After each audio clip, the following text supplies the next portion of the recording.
Simagic has been a big part of drifting for years now. In fact, when I first talked to Tyler, he told me that if a base is good enough for drifting, it's good enough for racing.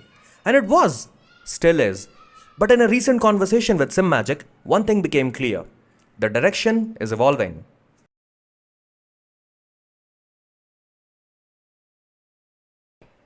They sent that base for review, and as always, my opinion is earned, not bought.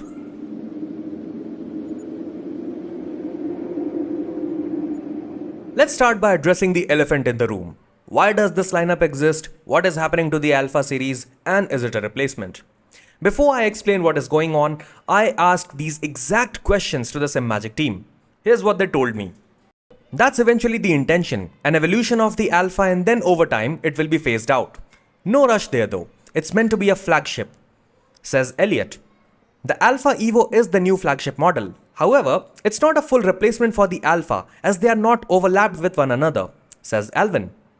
If you're still confused, allow me to clear the air. Think of this entire thing like Samsung's phone lineup. You've got the S25, the S25 Plus and the S25 Ultra. They are all flagship models, just built for slightly different audiences. They have the same chipset, display, camera and build, but differ in size, speaker quality, battery size and display resolution. The base S25 is a flagship.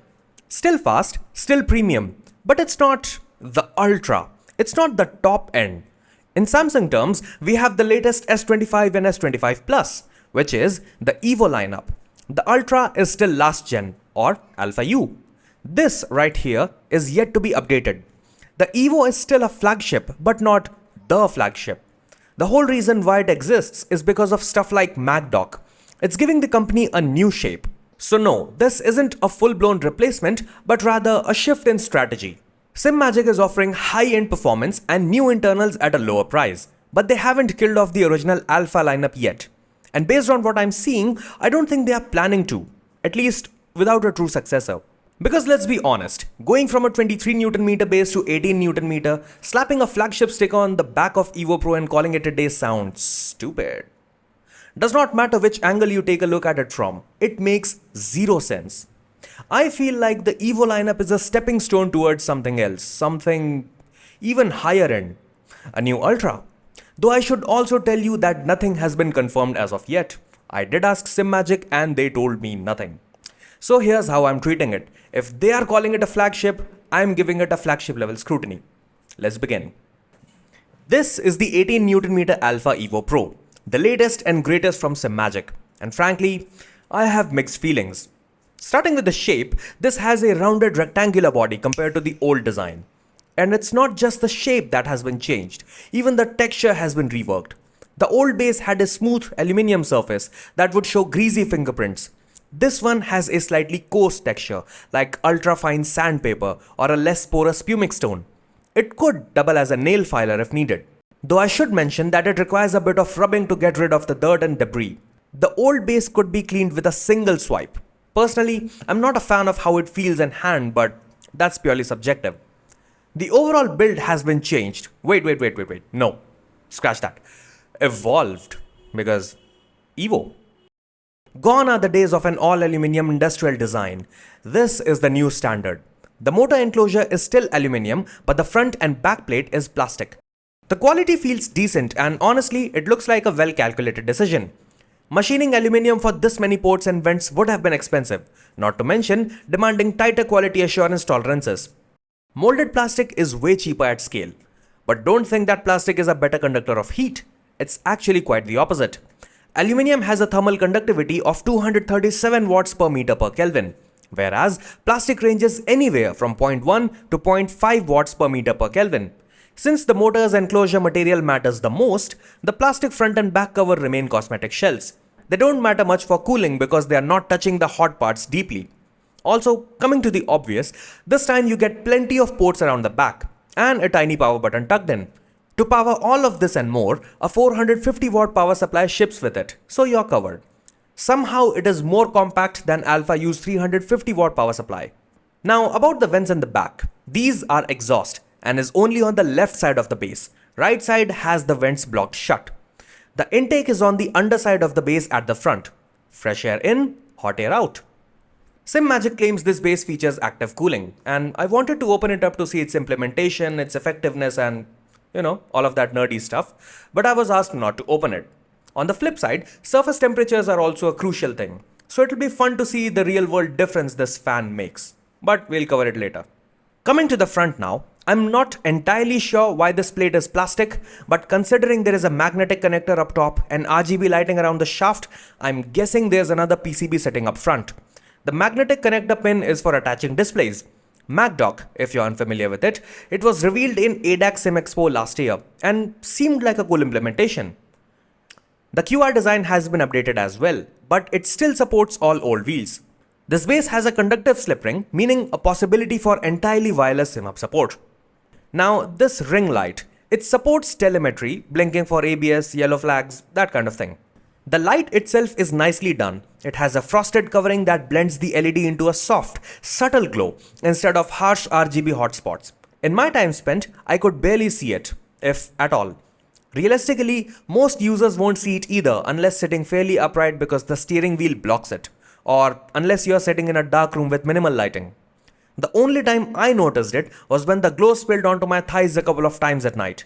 But even then, I was focused on the screen, and it never really landed in my peripheral vision. I didn't find it particularly useful, but I'm sure someone out there will.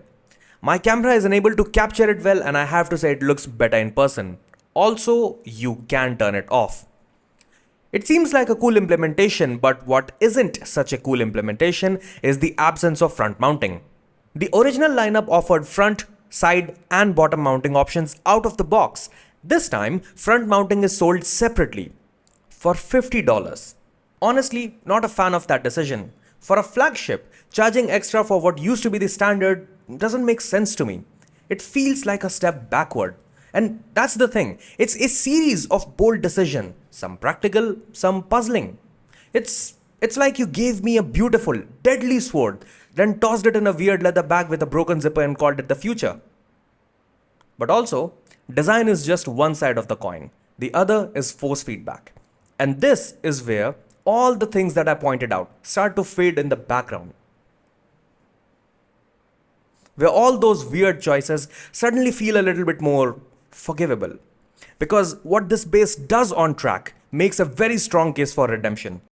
From the first few laps, it was clear Simagic pulled off something impressive for this price point. There is a subtle effortlessness here that's hard to ignore. You can even feel the car leaning on one side at Bathurst, which isn't that evident on Alpha U based on my usual force feedback settings. The details this time are much better, clearer.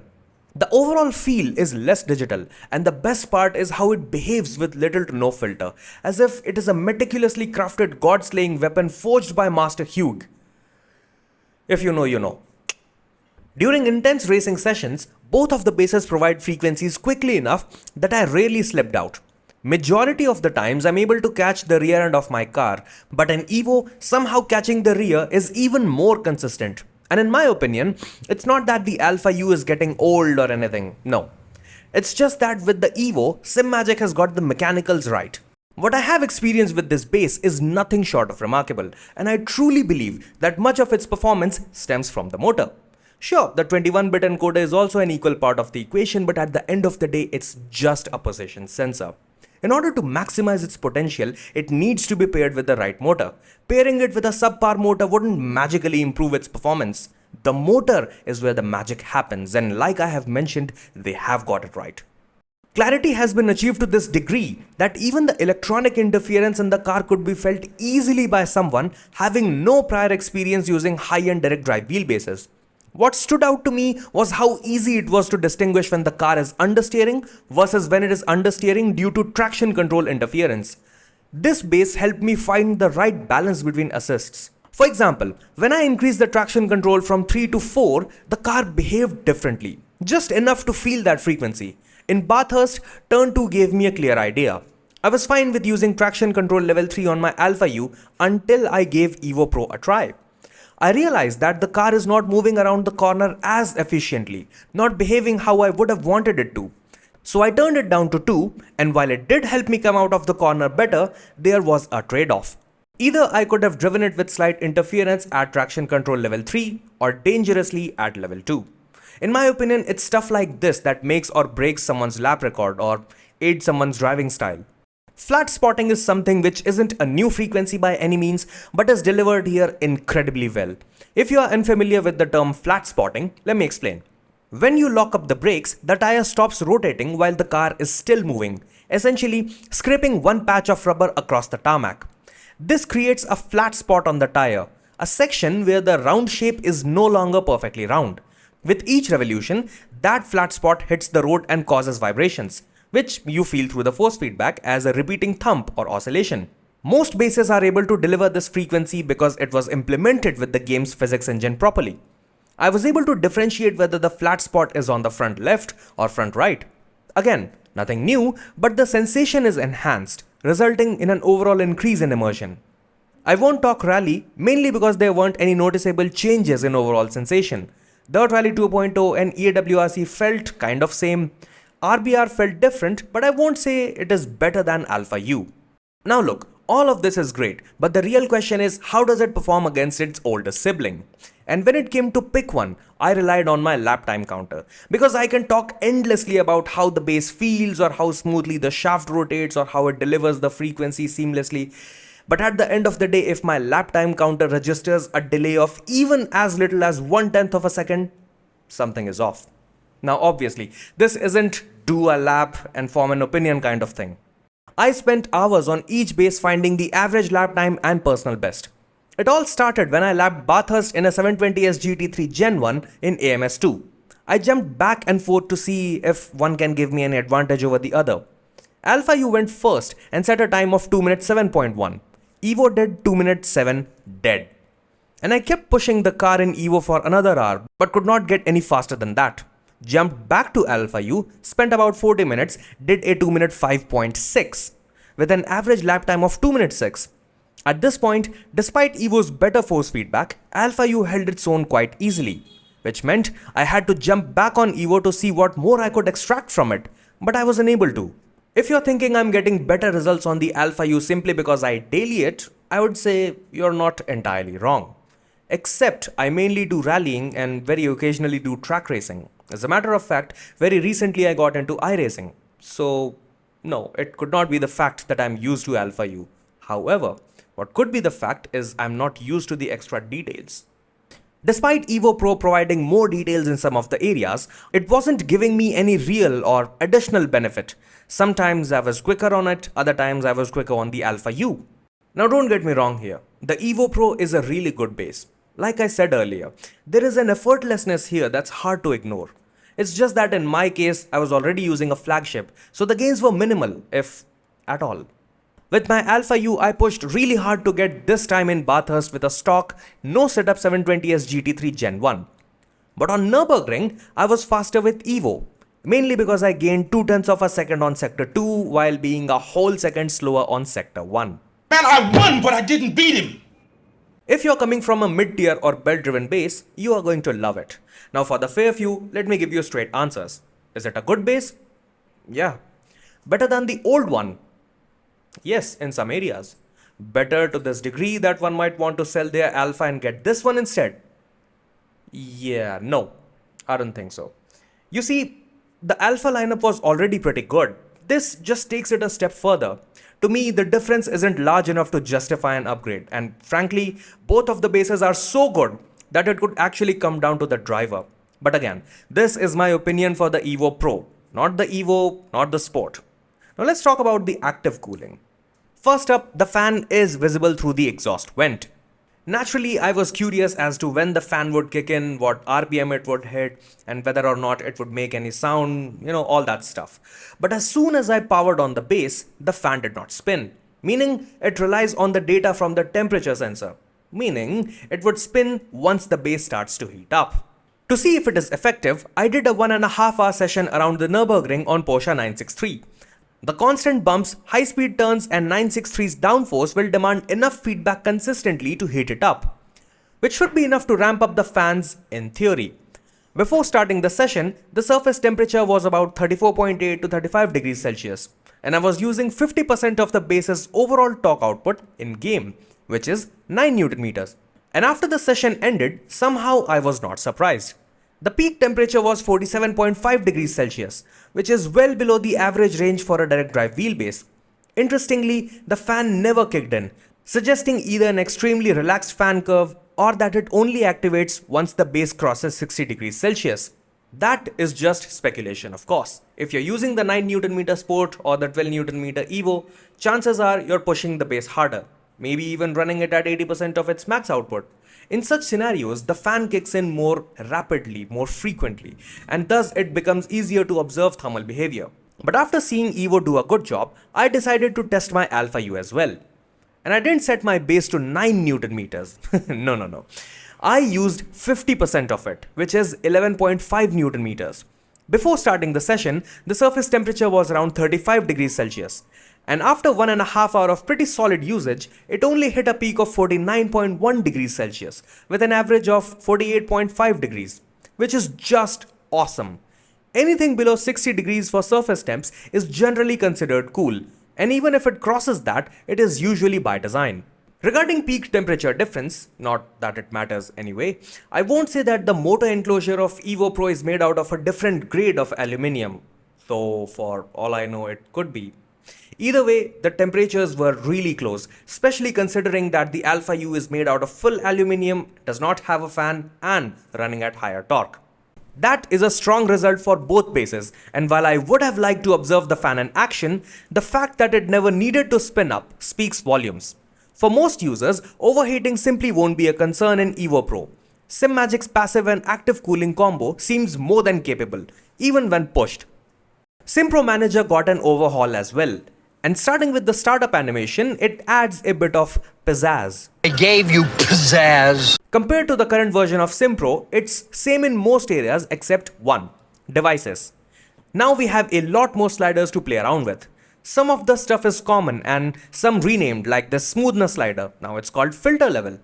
Then you have wheel rotation speed and feedback details on both sides.